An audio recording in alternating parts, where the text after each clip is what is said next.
নমস্কার, কেমন আছেন সবাই? প্রবাসে ঘরকন্যা আইটি ব্লগে আপনাদের স্বাগত জানাই। প্রবাস থেকে আসার পর থেকে আজকে আমি প্রথমবার এই বাড়ির ফ্রন্ট ইয়ার্ডে এলাম। কদিন ধরে এমন টুকটুক করে বৃষ্টি পড়ছে, সেরকম ঠান্ডা, হাওয়া দিচ্ছে এত প্রচণ্ড, এই দিকটা মোটে আসা যাচ্ছিল না। আর এই দিকটাতে হাওয়াটা যেন বেশি একটু লাগেও, কিন্তু আজকে আর বৃষ্টি নেই। আর আজকে হাওয়াটাও এখন তুলনামূলকভাবে কম। সকালবেলায় বাচ্চাদেরকে নিয়ে ওর বাবা বসিয়েছে একটু পড়তে, আর আমি যাব একটুখানি ওই বাড়িতে। এই চুরির ঘটনাটা ঘটার পর থেকে আমার ভেতর দেখছি কেমন একটা আতঙ্ক হয়ে গেছে জানেন। যেই রাতটা পেরায় সকালবেলাতে বাচ্চাদেরকে আমি স্কুলে ড্রপ করেই একবারটি ওই বাড়িটায় যাই। মনে হয় সারাদিন বাড়িটা খালি পড়ে আছে, সারা রাত খালি পড়ে আছে, কি হলো আবার না হলো। তো অন্যান্য দিন তো বাচ্চাদেরকে স্কুলে দেবার পরে ঘুরে আসি, কিন্তু আজকে তো শনিবার, বাচ্চাদের ছুটি। এই ঘুম থেকে উঠে চাটা খাওয়া হয়ে গেছে, বাচ্চাদেরকে খাবার দাবার দিয়েছি, দিয়ে মনে হচ্ছে বারবার শুধু একবারটি যে একবারটি টুক করে ঘুরে আসি। তো চলুন, সারাদিন মনে অশান্তি হওয়ার থেকে বাড়িটা তো একদম কাছে, মিনিট দুয়েকেরই রাস্তা, একবার টুক করে চলুন ঘুরেই আসি বাড়িটা থেকে। একবারটি ঘুরে এলে মনটা শান্তি। তবে এখানে আপনাদের সঙ্গে কথা বলতে বলতে দাঁড়িয়ে দাঁড়িয়ে চোখে পড়লো এখন তো এখানে বসন্তকাল চলছে, এত সুন্দর ওখানে একটা কমলা রঙের ফুল ফুটেছে। চলুন আপনাদের একবার দেখিয়ে আনি।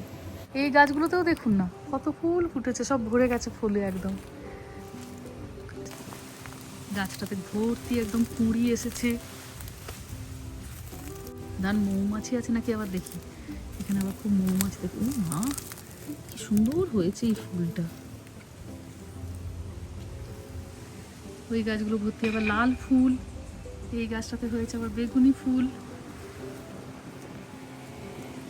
চারিদিকটা একদম ছবির মতো সুন্দর লাগছে। চলুন ঘুরে আসি। এই দেখুন পড়াশোনা ছেড়ে দিয়ে সঙ্গ নিয়ে নিল।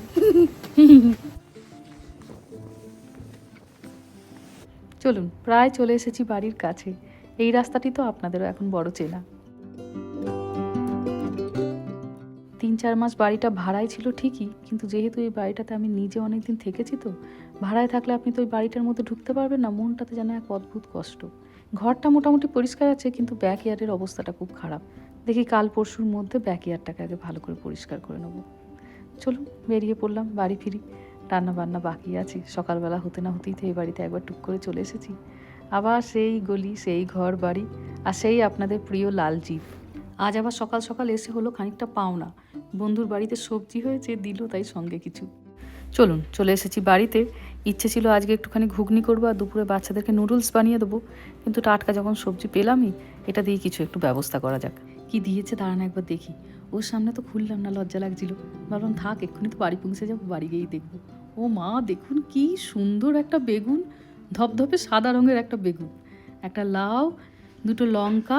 এই লঙ্কাগুলো তো খুব একটা ঝাল হয় না, এই লঙ্কাগুলোকে এদেশে বলে হ্যালাপিনো, নাম হচ্ছে জ্যালাপিনো, কিন্তু এটা মেক্সিকান লঙ্কা, মেক্সিকোতে জকে বলে তাই হ্যালাপিনো। আর কিছু বিনস। বেগুনটা দেখে আমার মনটা একদম ভরে গেল। গত বছর ওকে কটা পিচ দিয়েছিলাম, আমার বাগানে পিচ হয়েছিল, এবছর ওর বাগানে সবজি হয়েছে তাই দিল। বেগুনটা দিয়ে আজকে মশলা বেঙ্গন ফ্রাই করব, ভালো করে মশলা মাখিয়ে বেগুনটাকে ভাজবো। আর লাউটাকে দিয়ে ভাবছি লাউয়ের কোফতা বানিয়ে ফেলি। তবে লাউয়ের কোফতার বড়াগুলোকে আজকে আর ভাজবো না জানেন, এখন একটু চেষ্টা করছি তেলটা কম খাওয়ার। তো ওই জন্য তেল কম খাওয়ার একটা ভালো উপায় বার করেছি। সবার বাড়িতেই তো মোটামুটি আমাদের আপ্পাম মেকার থাকে, আপ্পাম মেকারে লাউয়ের কোফতাগুলো ভাজবো, তাহলে দেখবেন তেলটাও খুব কম লাগবে আর সুন্দর বেশ ভাজাও হবে। এই সবজিপাতিগুলো দেখে একটা কথাই মনে পড়ছে, এবারে যখন আমি দেশে যাই, বহুজন কমেন্টে আমাকে বলেছিলেন যে দিদি তুমি যখন এবার আমেরিকায় ফিরবে, সাথে করে এদেশের কিছু শাক সবজিপাতির বীজ নিয়ে যেও। তো তখন তো সবাইকে কমেন্টে উত্তর দেওয়া হয়নি, 2-4 জনকে উত্তর দিয়েছিলাম, কিন্তু বলেছিলেন বহুজন। এদেশে জানেন, যখনই আপনি ধরুন ইন্টারন্যাশনাল ফ্লাইটে এক দেশ থেকে অন্য দেশে যাবেন, বীজ কখনো নিয়ে যাওয়া যায় না। এই সবজিপাতি ফলমূল মানে ওটা ইললিগাল। লুকিয়ে হয়তো আপনি নিয়ে যেতেই পারেন, ধরা পড়লে তারপরে বিপদ, কিন্তু লিগালি আপনি নিয়ে যেতে পারেন না। এতটা লাউ কোড়াতে গেলে অনেকক্ষণ সময় লাগতো, কিন্তু এই মিনি চপারটা হতে খুব সুবিধা হয়েছে। মিনিট খানেকের মধ্যে গোটা লাউটা একদম কোড়ানোর মতো কুচিয়ে যায়। এদেশে যখন আমরা প্রথম আসি, আপনাদের মতো আমারও মনে হয়েছিল জানেন, যে দেশে যখন যাব একটুখানি শাক সবজি এইসবের বীজ নিয়ে যাব, কিন্তু মেহার বাবা তারপরে বলল একদমই নয়, এটা একদম চলে না। তারপর নিজেও একটুখানি খোঁজ খবর করে দেখলাম, হ্যাঁ এটা নিষিদ্ধ। লাউটাকে টিপে একটু জলটা বার করে নিচ্ছি, নাহলে বড়াগুলো বড্ড নরম হয়ে যায়। এই নিয়মটা যে শুধুমাত্র আমেরিকার আছে তা নয় জানেন, মোটামুটি গোটা বিশ্বজুড়েই তাই। আমেরিকা থেকেও যদি আপনি বীজ ইন্ডিয়াতে নিয়ে যেতে চান, সেক্ষেত্রেও এটা কিন্তু নিষিদ্ধ।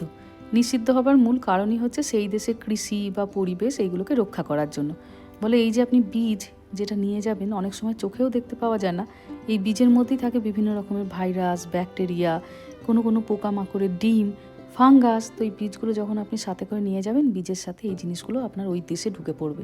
এবার যেই দেশে আপনি এই বীজগুলি নিয়ে গেলেন, সেই দেশটি হয়তো এই সমস্ত ফাঙ্গাস, ব্যাকটেরিয়া বা পোকামাকড়ের ডিম এদের সঙ্গে মোকাবিলা করার মতো তাদের কাছে হয়তো সেই ধরনের বীজ বলুন বা ইনফ্রাস্ট্রাকচার নেই।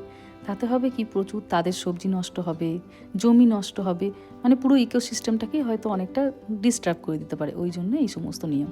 না আপনি আমেরিকা থেকে ইন্ডিয়ায় নিয়ে যেতে পারবেন বা ইন্ডিয়া থেকে আমেরিকায় নিয়ে যেতে পারবেন, কিন্তু একেবারেই কি পারবেন না? হ্যাঁ পারবেন, কিছু কিছু রাস্তা খোলা আছে। এগুলি নিয়ে ফ্লাইটে ওঠার আগে আপনাকে আগে তাদেরকে জানাতে হবে, ডিক্লেয়ার করতে হবে, তাদের কাছ থেকে আপনাকে পারমিট নিতে হবে। যদি আপনি পারমিট পান তবে আপনি তখন নিয়ে যেতে পারবেন। নাহলে যদি কোনো রকমভাবে এয়ারপোর্টে আপনি ধরা পড়েন, তখন অকারণে আপনি শাস্তি পাবেন। এই দেখুন, আপ্পামের এই পাত্রটাতে 1 ফোঁটা করে তেল দিয়ে কি সুন্দর বড়াগুলো ভাজা হয়ে গেল দেখলেন।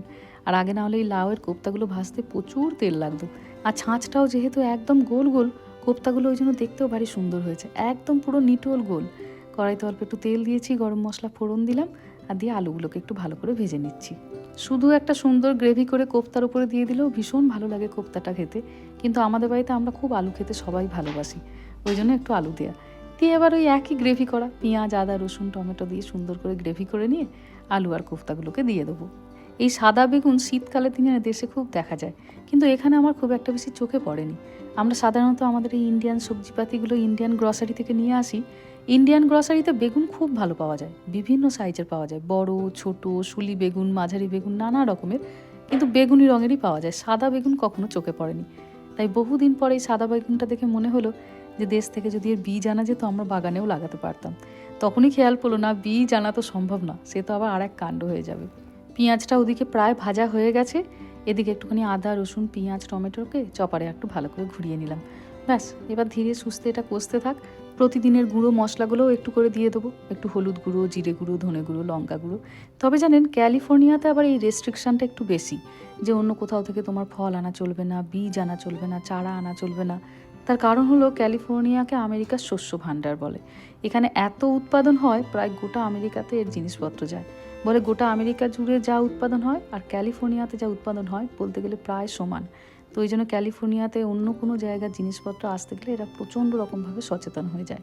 এমনকি আমার এক বন্ধু হাওয়াই গেছিল, হাওয়াই ধরুন আমেরিকারই একটা রাজ্য, তো সে ওখান থেকে প্রচুর আম কিনেছিল যে এখানে নিয়ে আসবে বলে, কিছুদিন রেখে রেখে খাবে। এয়ারপোর্টে ওকে তাও আসতে দেয়নি যখন দেখেছে যে ও ক্যালিফোর্নিয়ায় যাচ্ছে বলে। যতটা পেরেছিল ওরা এয়ারপোর্টে বসেই খেয়ে নিয়েছিল, বাকিটা ওদেরকে ফেলে দিয়ে আসতে হলো। ব্যাস, এদিকে মশলাটাও কষানো হয়ে গেছে, আলুটা দিয়ে ঢাকা দিয়ে দিলাম। আলুটা ধীরে ধীরে সেদ্ধ হোক, শেষে কোফতাটা দিয়ে নামিয়ে দেবো। এবার রাঁধবো বেগুনটাকে আজ আর ভাজা করব না, এটার জন্য আলাদা করে একটুখানি মশলা তৈরি করব। একবার মিথুন আমাকে বলেছিল যে এইভাবে নাকি ওরা একদিন বাড়িতে বেগুন রান্না করেছিল, দুর্দান্ত ভালো হয়েছিল খেতে। তো এত সুন্দর বেগুনটাকে দেখে মনে হলো একে আর তরকারি পাতি বা অন্যরকমভাবে ভাজা নয়, সুন্দর করে একে আজকে মশলা দিয়ে ভাজি। একটা তাই ছোট বাটি নিলাম, কারণ মশলাটাকে খুব ভালো করে আবার তেল দিয়ে মাখাতে হবে। নিলাম একটুখানি হলুদ গুঁড়ো, একটু লঙ্কা গুঁড়ো, একটু গার্লিক পাউডার, একটু জিরে গুঁড়ো, একটু ধনে গুঁড়ো, নুন আর অল্প একটুখানি সর্ষের তেল। ভালো করে মশলাগুলোকে সর্ষের তেলের সঙ্গে মিশিয়ে নিয়ে দিয়ে বেগুনটাতে মাখিয়ে নেবো, তারপরে ভাজতে দেবো। এটা নাকি দুর্দান্ত ভালো বেগুনগুলোর স্বাদ হয়। তবে তার আগে বেগুনগুলোকে একটু এরকম লম্বালম্বি আর আড়াআড়িতে চিড়ে নিতে হবে, যাতে মশলাগুলো ভালো করে সুন্দর করে ভেতরে ঢোকে। প্রত্যেকটা বেগুনকে এইভাবে ওই জন্য চিড়ে নিচ্ছি। শনিবারটা আমার একটু রেস্টই থাকে। আপনাদের মানিকদা তো সারাদিন কিছু খায় না, সেই সন্ধ্যেবেলাতে খায়। তো ভেবেছিলাম দুপুরবেলাতে একটু হালকা করে নুডলস করব, আমি রামা মেহা খেয়ে নেবো, আর সন্ধ্যেবেলাতে ভালো করে একটু ঘুগনি করব। কিন্তু আজকে লেখা ছিল কপালে অন্য কিছু। তো ওই জন্য দেখুন, ভগবান বলল না, আজ আর শর্টকাট নয়, অনেক দিন পরে তুমি ফিরেছো, ভালো করে আজ রান্না বান্না করো। ওই জন্য বন্ধুই দিয়ে দিল সাথে করে সবজিপাতি। আচ্ছা ঠিক আছে, চলো ভালো করে একটু তাহলে রান্নাই করি। বলতে গেলে রান্না তো প্রায় শেষের মুখেই, মনেই হয় অনেকক্ষণ লাগবে, কিন্তু সব মিলিয়ে 1-1.5 ঘন্টার মধ্যে হয়েও গেল। ওইদিকে আলুগুলো প্রায় সেদ্ধ হয়ে গেছে, বেগুনগুলোকে তেলে ছেড়ে দিয়ে তারপর কোফতা দিয়ে ওটা নামিয়ে দেবো।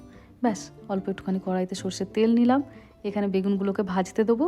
বেগুনগুলো দিকে ভাজতে ভাজতে ওদিকে তরকারিটাও হয়ে যাবে। শনিবারটা মূলত থাকে ঘরদোর পরিষ্কারের দিন। 3টে ঘর, 3টে ঘরে 3টে বিছানা, তাদেরকে আজকে পরিষ্কার করা, বিছানার চাদরগুলোকে চেঞ্জ করা, ছেলে মেয়েদেরও মোটামুটি কাচাকাচি, ঘর ভ্যাকিউম করা। তো এই জন্য শনিবারে এই দিনের বেলার দিকে রান্নাবান্নাগুলো কম রাখি। এই যে এদিকে আলুটাও হয়ে গেছে সুন্দর সেদ্ধ, দিয়ে দিলাম অল্প একটুখানি গরম মশলা, গরম মশলাটাকে ভালো করে মিশিয়ে কোপ্তাটা দিয়ে ঢাকা দিয়ে দেবো, গ্যাসটাও বন্ধ করে দেবো। কারণ কোপ্তা দিয়ে যদি ফোটান তাহলে কোপ্তাগুলো তাহলে নরম হয়ে যায়, অনেক সময় ভেঙেও যায়। তো এই জন্য কোপ্তা দিয়ে আর ফোটাবো না। এই গরম ঝোলের মধ্যে কোপ্তাটা খানিকক্ষণ ঢাকা দিয়ে রাখলে আস্তে আস্তে কোপ্তাটা নিজেই নরম হয়ে যাবে। হয়ে গেছে একদিকের বেগুনটা ভাজা, উল্টে দিলাম। কি সুন্দর দেখতে লাগছে দেখুন। তবে একটা আজকে এই বেগুনটা রান্না করতে গিয়ে শিখলাম, আমি তেলটা না জানেন বেশি দিয়ে ফেলেছি। যদি আপনারা বাড়িতে করেন তেলটা একটু কম দেবেন। এই দেখুন কতটা তেল বেঁচে গেল। রান্নাবান্না সেরে বাইরে এসে দেখি ওর বাবা 2 ছেলে মেয়েকে নিয়ে এসেছে ঘুড়ি ওড়াবে বলে। মেহাকে বলছে জাম্প করে মেহা ওটাকে উড়িয়ে দে। মেহা কাজলের মতো হেঁটে চলেছে ঘুড়ি নিয়ে। মেহা ভাবছে ওই সমস্ত জাম্প ফাম্প আমি করতে পারবো না, হাওয়া তুমি ঘুড়িকে নিয়ে উড়ে যাও, আমি একটুখানি তোমার কাছে এগিয়ে দিচ্ছি।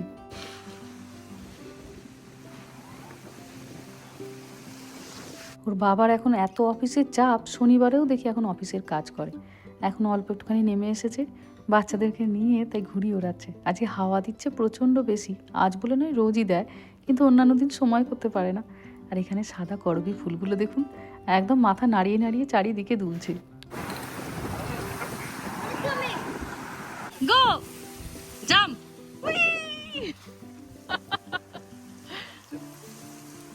দুপুর এখন প্রায় 3টে, বাচ্চারা লাউয়ের কোপ্তা দিয়ে ভাত খেয়েছে। আমার মনটা তো পড়ে আছে আজ বেগুন ভাজাটার উপরেই, যে কেমন হলো দেখি। দেখতে তো ভারী সুন্দর হয়েছে, খেতে কেমন হয়েছে? অপূর্ব সুন্দর হয়েছে জানেন। একদিন আপনারাও বাড়িতে করে দেখতে পারেন। চলুন খেতে খেতে ব্লগটাও আজকে এখানেই শেষ করছি। সবাই ভালো থাকবেন, সুস্থ থাকবেন, সাবধানে থাকবেন। আর ব্লগটা কেমন লাগলো সেটা আমাকে অবশ্যই কমেন্টে জানাবেন। ভালো লাগলে একটা লাইক করে দেবেন। সবাই ভালো থাকবেন, সুস্থ থাকবেন, সাবধানে থাকবেন। দেখা হবে খুব শিগগিরই পরের একটা ভ্লগে।